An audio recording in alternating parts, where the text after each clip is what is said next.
Amen. So here we are. You know, Joel reached out to me and said, man, do you mind giving the Iron Man story at the Winter Workshop? And I said, absolutely I do.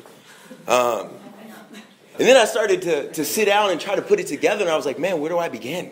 Right? Where does the story actually begin? And I came across something and it resonated with me. And I realized that a story doesn't begin with the exposition. Right? It doesn't start with the title on the screen. It doesn't start when the main character arrives. A story begins with conflict.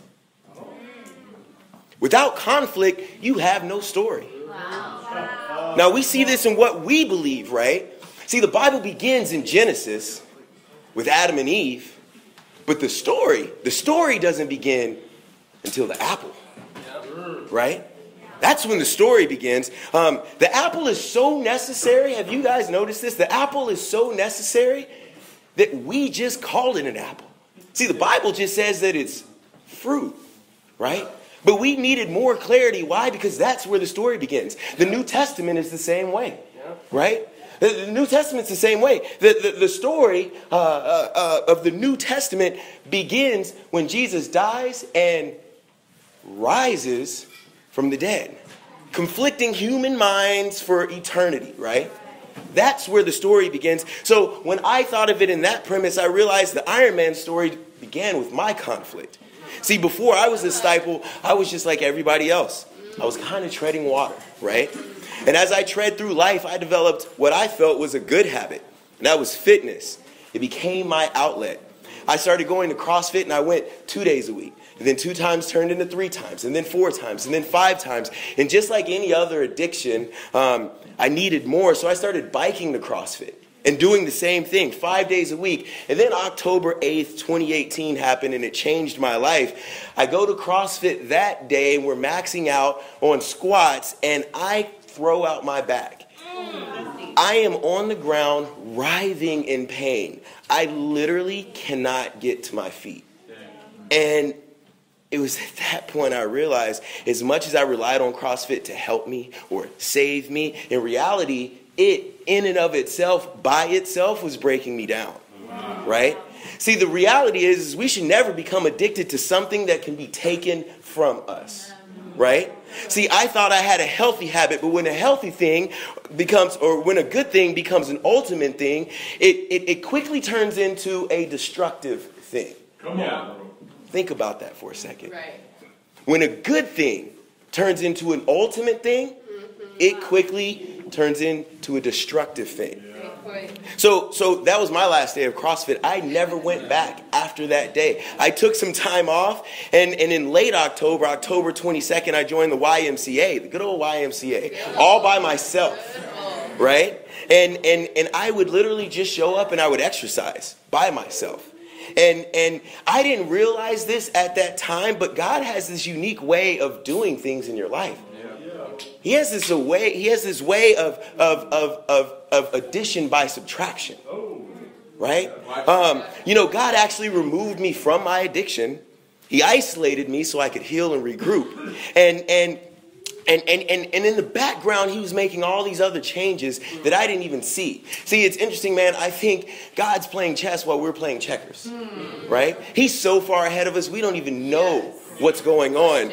And God was in the same way working behind the scenes, because at the same time, I was studying the Bible with Joel, and I had been studying for weeks. And weeks, and I reached this point, and I remember it was after a Bible study. We were at Joel's house, man, and we closed the Bible, and he looked at me and he said, man, when are you going to take the next step, bro? Like you're here, and I see that, you know, you're motivated, but you're not taking that next step. What's going on? What's it going to take to get you there? I was like, man, I don't know. I don't know what it's going to take. He said, man, it looks like you need to get some skin in the game, right? And I don't even know if he knew where that terminology came from, but the actual terminology of skin in the game is an old horse racing terminology, right? See, owners of horses had skin in the game. Their horse was actually running the race, the game. Therefore, they were incredibly invested in that race because they had skin in the game. So have you ever asked for wisdom? See, Matthew 7 says, if you ask, you shall receive, right? So if you ask for wisdom, God's going to give it to you. Yes, he is. But it's interesting how sometimes you don't necessarily know what to do with it. I realized I needed skin in the game, but what does that mean? What does that mean for me? Well, lo and behold, not only did Joel give me this wisdom, but he also helped me get that skin in the game, because a month later, he joins the YMCA with me, right? So now we're in December. And what's cool is he actually meets me within my addiction. Wow, right? He's in my territory. And as soon as he showed up, two things changed, right? Because when I was by myself, I would just go and I would just exercise. But when Joel joined me, we started with prayer. Come on. Right? Amen. And we ended with prayer. Amen. Right? Became spiritual. Amen. And then the second thing that changed is our bond changed. I think we grew closer. They say what doesn't kill us only makes us stronger, right? And that's actually been proven scientifically. According to the Journal of Sociological Science, despite its unpleasantness, pain actually has positive social consequences, acting as a sort of social glue or bond that fosters cohesion within groups. So check this out. See, for God to do something big through you, first, he wants to do something big inside of you. Yeah, there you go. Inside of you. See, as we grew physically, my faith grew spiritually. See, Proverbs 16:3 resonated with me, man, because it says, commit your activities to the Lord and your plans will be established. Nice. Right? My addiction was transformed and it became my faith. Right? The Lord established my path, and a month later, I became a disciple. Right? I went from this point where I was unable to grow, and then all of a sudden I'm surging. See, remember earlier when I said for God to do something big through you, first he wants to do something big inside of you. When I became a disciple, I was given this gift, and that gift was the Holy Spirit. Right? Where does the Holy Spirit live? It lives inside of you, right? See, God was going to do something big with Iron Man, but first he needed to work inside of me spiritually, right? The Holy Spirit lives inside of me. He needed this vessel from inside out to be spiritually strong. See, I told Joel the other day, I said, man, popcorn is unique, right? People don't realize, but in every kernel of popcorn, there's a little drop of water. And when you place that popcorn in a microwave and you heat it up and you heat it up and it starts to get hotter and hotter, that little drop of water turns into steam. That steam explodes and it bursts. Yeah. And it changes from being a kernel to something you can actually eat. Yeah. What am I saying? True change starts from the inside out. Yeah. Right? Just like popcorn. So at this point, organically, after I come out of the water, after I receive the Holy Spirit, all of a sudden, our workout group begins to grow. It wasn't until I baptized that more people started to join the Ironman. Jesse joins, and Rich officially joins 2 months later. Then Russell's there, and before you knew it, we were large enough to kind of make the people at the YMCA a bit uncomfortable. Despite the fact that I was training these men for free, another YMCA employee, personal trainer, pulled me aside and talked about me taking money out of his pocket, right? I started getting some of that persecution. I started realizing, man, this Christianity is real. I think I'm over here trying to do a good thing and that it would be received well, but it wasn't. Right? And from that point forward, it made things pretty uncomfortable. We'd see him and he'd kind of glare at us. And, I knew this wasn't long for that environment. And lo and behold, timing wise, God had bigger plans anyways. Because that following week, we're in May right now, that following week, the YMCA was going to be closed at that location for cleaning for an entire week, which required us to relocate to the downtown YMCA. And when we got there, we realized, whoa, it was meant for this to happen. This place was much bigger. It was much better. There was more equipment. The hours were better. The people were nicer. It was less busy. It was everything we needed it to be. And with a bigger facility came bigger attendance. We grew more. right? Brian joined, Brick joined, Cross was there, Danny was there. We were maybe up to like 12 or 14. Our charges grew. We became more spiritual. And I found myself at this point starting to worry, right? I got to that point where I was like, man, it's a lot of responsibility. You know, it was easy making a workout for just Joel. Like I was supposed to be training Joel in this, and now it's turned into 14 people, man. Like what's going on? I mean, you know, Jesse's showing up and Rich is showing up, and I'm like, all right, okay, you know, and then we're getting kicked out of gyms, you know, like, oh, this is getting interesting. Brick doesn't listen. He's always doing the wrong thing every day. You know, we're over here bending bars and destroying equipment. I'm like, what did I get myself into? And I remember Joel seeing this in me, and he was like, man, you know, I think he quoted Proverbs 3:5-6. He says, trust in the Lord with all your heart and lean not to your own understanding, and always submit to him, and he will make your path straight. See, it was at that time that I realized something significant about Jesus and what he did all throughout the Bible. Jesus was amazing at using miracles to increase your faith, right? He used miracles to increase your faith, and he was doing this all the time. You know, so I hear this encouragement from Joel and you know, just trust in the Lord. And all of a sudden, we're at my house doing Lord's will. We're having a Bible talk, man. We're all sitting around. We're just about to get started. My phone rings. I pick it up, and it's this lady on the other end. I have no idea who she is. She says her name is Kelly, and she's the director at the YMCA. And I was like, oh, man. Here we go again. We just moved here, man. Like, here comes the persecution. Like, you know, so I immediately go into defensive mode. And I was like, no, check this out. I know you're here to talk about the class that I'm teaching, but it's not, I mean, it's a class, but it's not a class because I'm not getting paid. Like, I just do it. I love these guys. We go to church together. We call ourselves the Iron Men. We lift iron in the morning. We sharpen iron in the afternoon. Matter of fact, we're at a Bible study right now. We're over here sharpening iron right now. And she was like, man, you know what? I think that's great. You know, we've had a lot of people ask to get into your class, and the YMCA was founded on Christianity, and we've gotten away from that. And we want to get back towards it. Nice. We pulled you up on the security feed, and we saw that you guys prayed it in, and we saw that you guys gave your heart and working out, and we saw that you guys prayed it out. We saw that you guys are giving charges.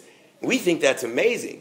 How about we hire you, we pay you to do what you're doing, and then you can open up your doors to everybody. And there's this awkward moment in science that was like, you know, wow, did that happen? Like, that is a miracle. Yeah, that's great. Because I didn't ask for that. I didn't even know who Kelly was. Like how, what? So of course I say yes, and little did I know, man, God is continuing to play chess, right? Because when that door opened, thank you, man. When that door opened, it expanded the opportunity for the maidens to join in, right? See, what she wanted was for me to open up the doors to everybody. It became co-ed, and the maidens joined us. And man, when they showed up in this posse. I remember them walking in for the first day. It was like 8 of them, man. And they were all fire. And they added this element to us that we just didn't have before. It was something so special. You could cut it, man. You could taste it. You could feel it. It was absolutely amazing. So what was the purpose of adding the maidens to the men? See, God wanted us at full strength for what he was about to do. See, how many of you guys have ever been at a stoplight, right? You're at a stoplight and you're sitting there and it's red and you're waiting and you get that feeling like you're rolling. You're like, whoa, and you kind of slam on the brake, right? And then you immediately look to your right because there's a car next to you and you're trying to figure out, is it me or is it him? And you realize that it's them rolling. How do you realize that it's them and not you? You actually look at a fixed object. Yeah. If you can find something that's fixed, that's immovable, a building, and you look and you fixate on that, you can tell whether it's you or it's them moving. Right. How about a straight line? How do you discern if a line is straight or crooked? Well, you got to have something to compare it to. Right. You got to have a straight line. And if you compare that straight line to a crooked line, there is no denying which is which. Right? I think the wonderful thing about the Iron Man, what I pray about the Iron Men and the Maidens, is we represent that straight line in society. Right? That we go beyond the church and beyond this confine, and we take ourselves as central as possible, right downtown Seattle, man. And anybody that comes in, they can see if they're rolling or not. Exactly. Or if their line is straight or not. And if they ever have any questions as to how to get right, we're right there. Yes. Open arms and ready for them. So there's two fundamentals, man, that I think this Iron Men and Maidens serve that represent this story is, A, iron sharpens iron, and we are there to grow spiritually as disciples, to learn. Don't miss this, guys. See, the reality is we aren't learning for ourselves. We are always learning for somebody else. Awesome. We don't take notes for ourselves. We take notes for somebody else. Yes. Why? Because the gospel comes to you because it was heading to somebody else. Yeah. Awesome. It comes to you because it was heading to somebody else. Yeah. We're always learning so that we can grow, so that we can pass that baton to who? The next person. That's right. And the next person. That's a great point. When people come and join and drop into the Iron Man, they were there for a reason, and God brought them there for a reason. Because the gospel, whether they realize it or not, is heading to them. Right?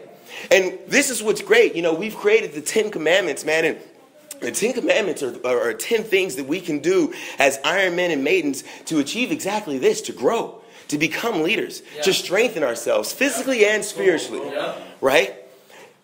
And if you've seen it, we've got a lot of Iron Men and Maiden t-shirts out there in which people have earned these stripes. And it's amazing. It's amazing to watch that. We've got people doing things that we never thought that they would do. Emeka's leading song service, man. We've got Alondra sharing her faith. I had just appointed a new social media team to help grow Iron Man, and Tyrese and Alondra as well. We've got people just growing and growing and growing, and it's amazing to see that. The second component is to understand the true components of true health. You know, as I saw the Iron Man grow, I said, man, I want there to be a social media component. I just don't know how that's going to work. I'm not socially savvy like that anymore, technologically. And I was thinking to myself, like, man, how do I use that as a platform and such and such? And I remember logging on to Facebook, and lo and behold, I see a good friend of mine from high school. I was like, oh my gosh, that's Sarah. I was like, man, that's Sarah. I was like, man, I wonder what she's talking about, because she was actually doing a live feed at that moment in time. So I click listen, and she's talking about using a social media platform to launch businesses. Wow. And I was like, wait, what? Like, how is this on right now when I was just thinking about this? Wow. So she goes and she answers indirectly without me asking her any questions, all of my questions. So I was like, wow, this is awesome. So I was like, man, because I know her, I'm going to reach out to her. I'm going to just tell her a little bit about what I'm doing, and I'm going to see if I can get even more. So I reach out to her, and lo and behold, she owns a social media platform company that specializes in doing exactly this. And she's like, man, tell me about this. Tell me about Iron Man. What is it? And, you know, such and such. And after I finished explaining to her, she was like, man, you know what? This is what I do, and I don't know that I've heard of anything like this. Nice. She said it's the only thing that represents all three divinities of mind, body, and spirit. And I was like, oh, I like that. And she was like, well, then use that. Because that's what you're doing. So I pray that this story is just the first of many. Yeah. And because this to me is more than just a story, it's my testimony. Yeah.